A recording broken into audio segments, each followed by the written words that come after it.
I was in labor during a visit to the cemetery when my husband coldly said, "Why don't you just give birth here?" He then forcibly took my cell phone and drove away in the car. The temperature that day was over 105 degrees Fahrenheit. I was left stranded in a remote graveyard with no way to call for help, pushed to the brink of despair. I couldn't understand why my husband would do such a terrible thing. As I was overwhelmed by pain and fear, I suddenly realized something. My name is Taylor. I'm a 33-year-old housewife. We're in our 3rd year of marriage, but early on, I had envisioned a hopeful future with my husband, Niall.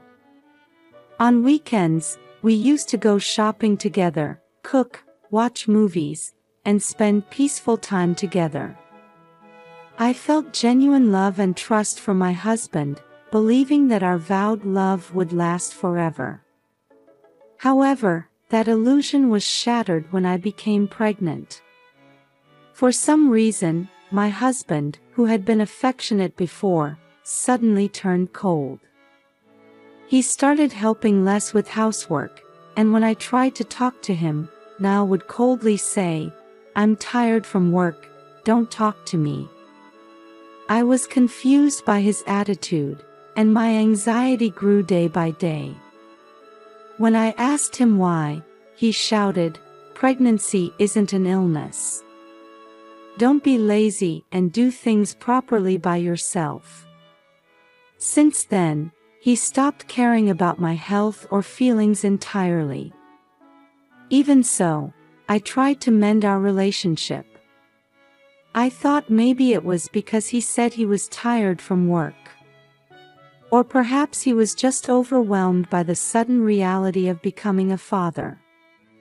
Believing this, I made an effort to prepare meals every day and do as much housework as possible, even when morning sickness was severe.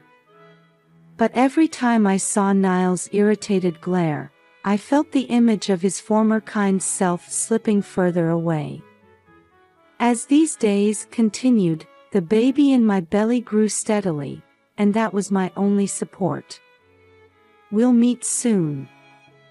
I love you so much," I would always say, caressing my growing belly. But even when I gradually started preparing baby items, my husband would still click his tongue in disapproval, and sometimes I'd even find them thrown in the trash. For the sake of the baby, I felt I had to avoid divorce at all costs. While part of me wanted to believe that Niall's attitude would change once he saw the baby's face, he started throwing things at me if I defied him even slightly. Seeing him like that, I gradually became unable to resist. As I entered the final month of pregnancy and my due date approached, one day Niall suddenly said in a commanding tone, "We're going to visit the graves now," and started getting ready. "I feel like my stomach has been tightening since this morning, so I'd like to rest at home," I said. "Can't you even go to visit graves? Or are you saying you're not interested in my family's graves?" he retorted. "That's not it at all. I didn't mean that," I said. Feeling scared by Niall's sharp glare, I couldn't speak up any more forcefully. Unable to defy my husband's orders, I had no choice but to do as he said. So we headed to the remote cemetery in Niall's car in the scorching heat. An awkward silence filled the car, with only the music from the radio echoing emptily. "All right, we're here. Get moving," he said. Dragging my heavy body, we headed towards his family's grave. However, my body was already exhausted, sweat pouring from every pore, and I felt short of breath. The temperature that day was over 105 degrees Fahrenheit, and even the mountains, which should have been cool, were stifling and suffocating. If I could just get through this quickly, we could go home. That's when it happened. Ouch! I had felt pain in my stomach even in the car, but now a sharp pain like nothing before shot through me. Surprised by the pain, I crouched down on the spot. Niall must have heard my voice, but he kept walking ahead without paying any attention. I tried to call out to stop him, but only a faint voice came out of my mouth. Niall, please. My stomach hurts. I think I'm in labor. I expected my husband to help me when I said that, but he just stopped and looked at me with a cold face. His eyes showed no trace of love or concern for me. Please. Take me to the hospital right now. Why don't you just give birth here? He said with a smirk, looking down on me. My heart sank to the depths of despair. What? This baby is his child too. I never imagined my husband would act so cruelly. I have things to do after this, so figure it out yourself, he said, forcibly taking my cell phone from my bag. Wait a minute. What are you going to do with that? I asked. It's punishment for using pregnancy as an excuse to slack off on housework. Reflect on it a bit, he said, smiling faintly as he put my phone in his pocket and got into the car. Please, wait. Don't go. My desperate cries echoed through the mountains as my husband drove away. I was left on the brink of despair, with no way to call for help. As heat haze rose and the sound of insects pierced my ears, I tried to seek help somehow, but my body reached its limit and I lost consciousness. 6 hours later, suddenly a phone rang. What's this?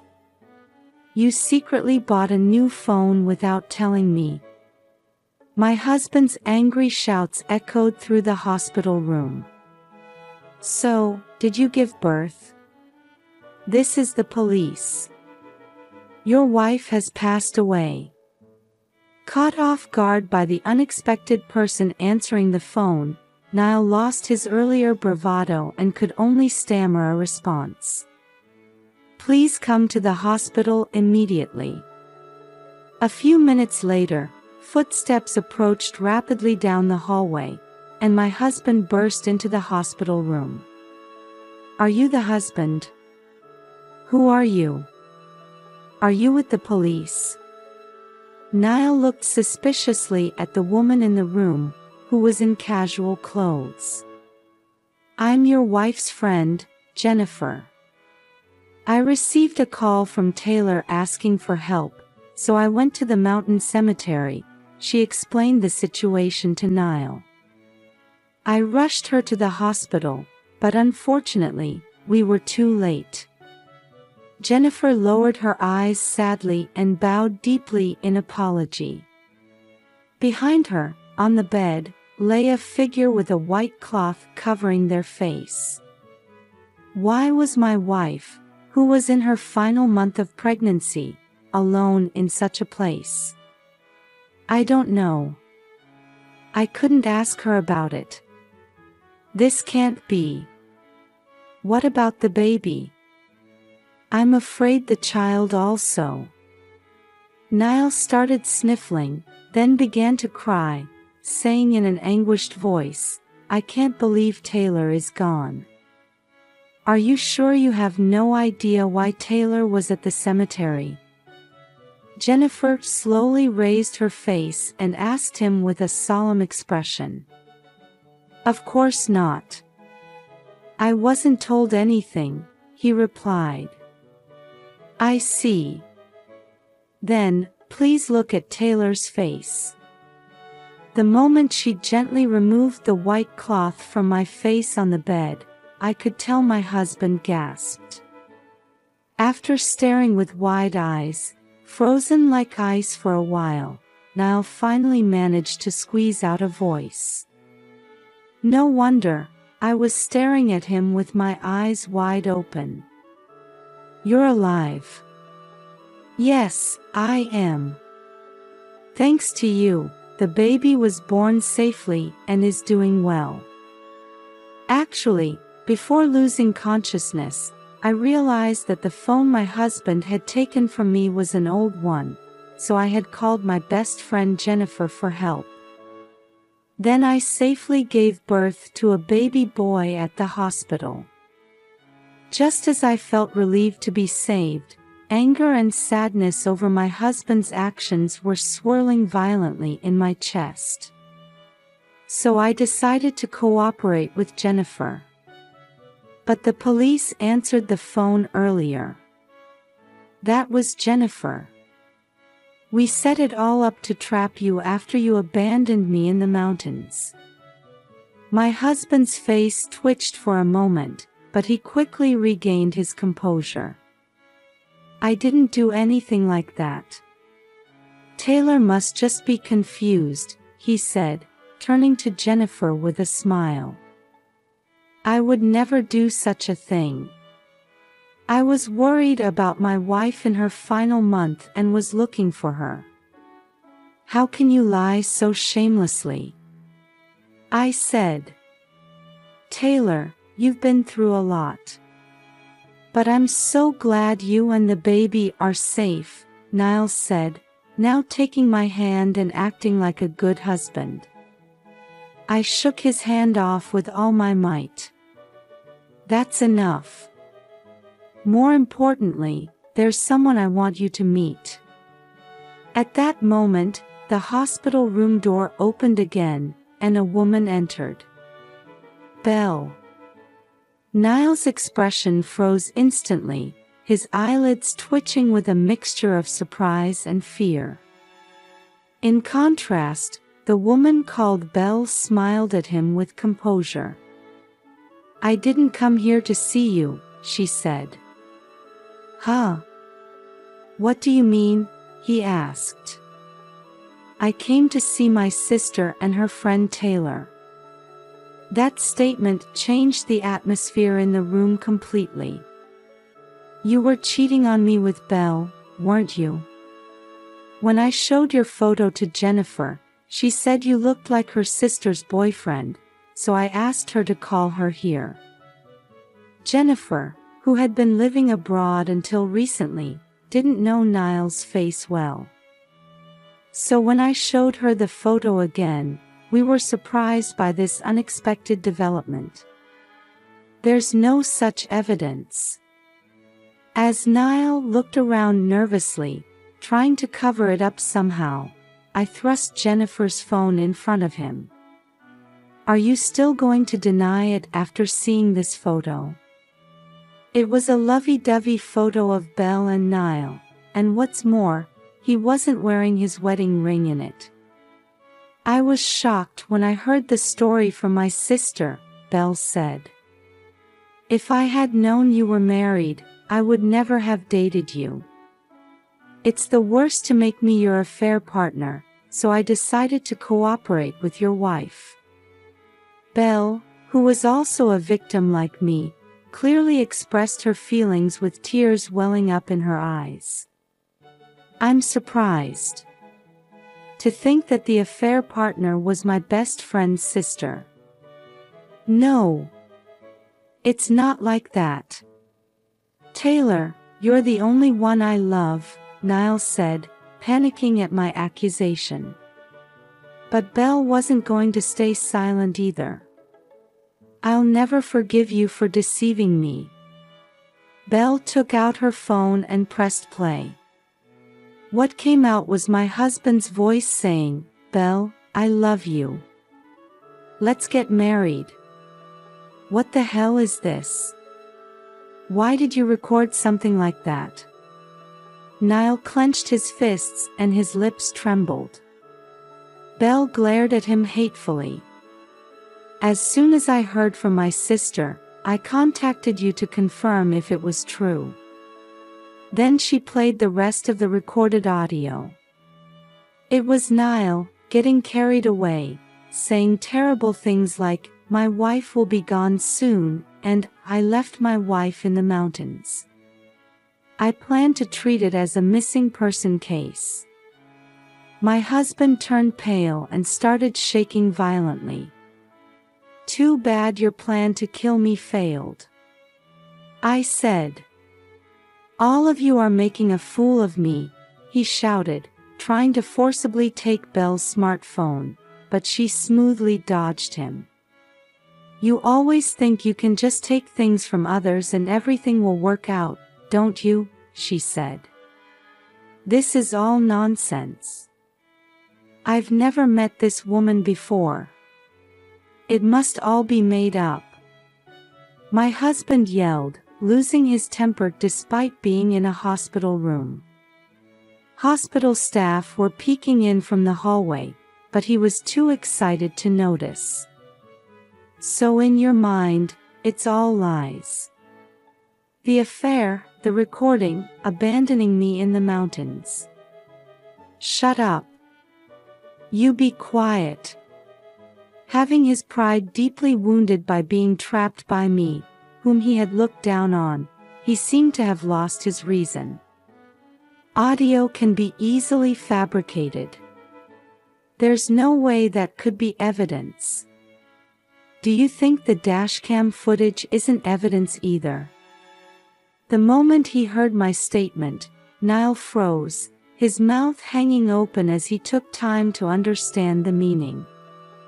The car. The dashcam should have recorded everything perfectly. Niall hurriedly turned towards the door, trying to run to the parking lot to hide the evidence, but Belle quickly tripped him, causing him to sprawl ungracefully on the floor. "We've already extracted the data," I said. Realizing it was hopeless, my husband turned back to us. "The recording earlier was a lie," I told to reassure Belle. "I was really planning to go pick you up right away. Please, believe me." He prostrated himself, but there was no way I could believe him now. "You didn't contact me for 6 hours. Why did you do this?" Then, cornered, Niall started crying profusely. "Because I wanted to be free. Having a child just costs money, right? And you started slacking off on housework." Like a small child throwing a tantrum, he kept making excuses while pounding the floor. "I was just playing around a bit with Belle. I never seriously intended to marry her. If I got divorced, it would be gossiped about at work and affect my promotion, right?" I thoroughly despised my husband, realizing he was a man who only thought about himself. "Please, let's start over," he said, still clinging to me even at this point. "Does he think he'll be forgiven just by apologizing?" "It's too late," I answered quietly in a low voice. Niall looked utterly surprised, his face showing an expression of despair. "No way." Just then, there was a knock at the door, and a hospital security guard entered the room. The staff must have called them because of my husband's commotion. "Please, this is just a marital dispute, there's an explanation for this," my husband desperately resisted, but he was dragged out by the large security guard. As silence once again enveloped the hospital room, I unconsciously shed tears of relief, and Jennifer gently rubbed my back. Thus, I was liberated from my past suffering and decided to walk a new path in life. A few months later, my divorce from Niall was finalized. Thanks to the evidence, I was able to stand in an overwhelmingly advantageous position in court. Niall, who received a guilty verdict, is now atoning for his crimes while paying us $30,000 in compensation and child support. With the help of Jennifer and Belle, my son and I are gradually regaining our happy days. My son is growing up healthy, and smiles have returned to our lives. Through this experience, I've decided never to sacrifice myself again, no matter what difficulties may come. Life is full of unpredictable events. Even so, I will carve out my future with my own strength, without entrusting my life to anyone else.